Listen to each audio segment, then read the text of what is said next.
Hi guys, and welcome to today's tutorial. In today's lesson we're going to focus on earthquakes. We're going to look at how we actually measure earthquakes.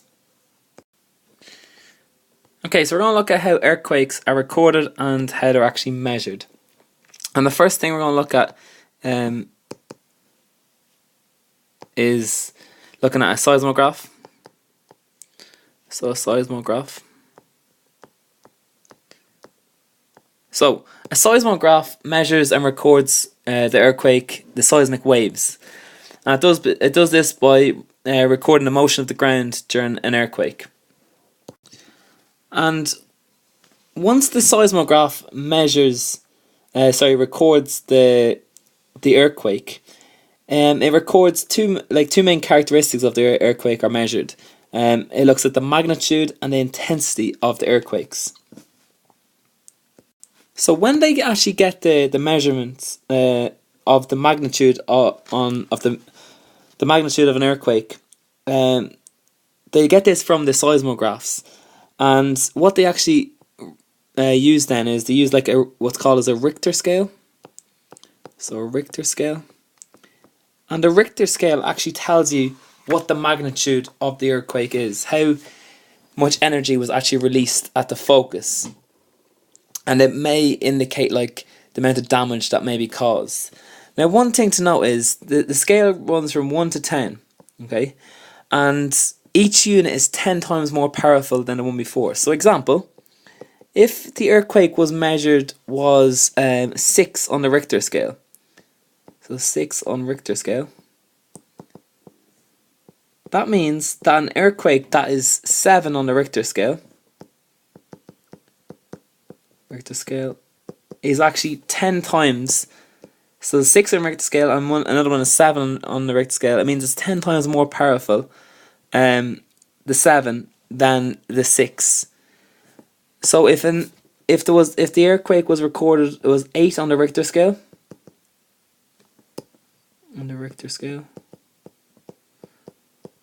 That would mean that this 8 on the Richter scale is 10 times more powerful than the 7 on the Richter scale, and 100 times more powerful than the 6.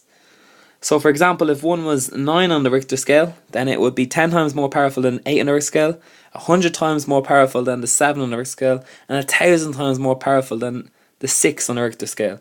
And that kind of just shows you the sheer magnitude and how actually powerful these earthquakes are when they move from 6 to 7 to 8 to 9. An example of an earthquake that was 9 would have been in Japan in 2011. It measured a 9 on a Richter scale. The next way to measure the strength of an earthquake is by using the Macaulay Scale.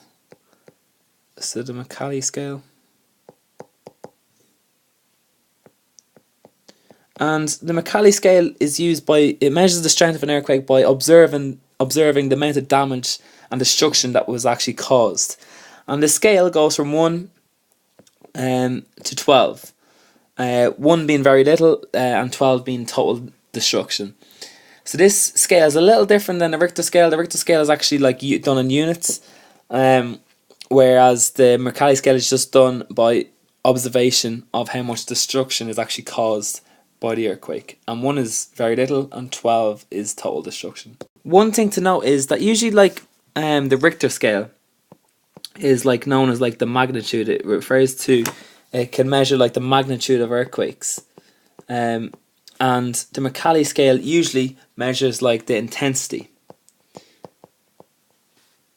of earthquakes. Okay, so quickly I'll just run over this again. Okay, so seismograph is what measures and records the seismic waves.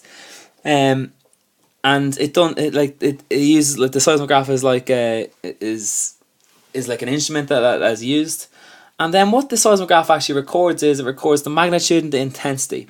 Using the results, we then use the Richter scale to actually measure the magnitude or the size of the earthquake. And the scale goes from 1 to 10, 1 being very little movement, 10 being a very high magnitude earthquake. Each unit is 10 times greater. So 6 on the Richter scale is 10 times greater. 7 will be 10 times greater than 6 in the Richter scale, and so on. 8 would be 100 times greater than the 6 in the Richter scale. And then the Macaulay scale is what we use to measure the intensity of the earthquake, and it's done by observation, and the scale goes from 1 to 12. 1 being very little, 12 being total destruction. So that's it for today's tutorial. We quickly looked at how to measure earthquakes. Hope you enjoyed it. If you did enjoy, can you leave me some feedback? Maybe by contact us on via Twitter, or maybe send us a post on a Facebook page, or maybe comment on our Instagram page, or just even follow us. And you can also check out more videos on examrevision.ie. Thanks, guys.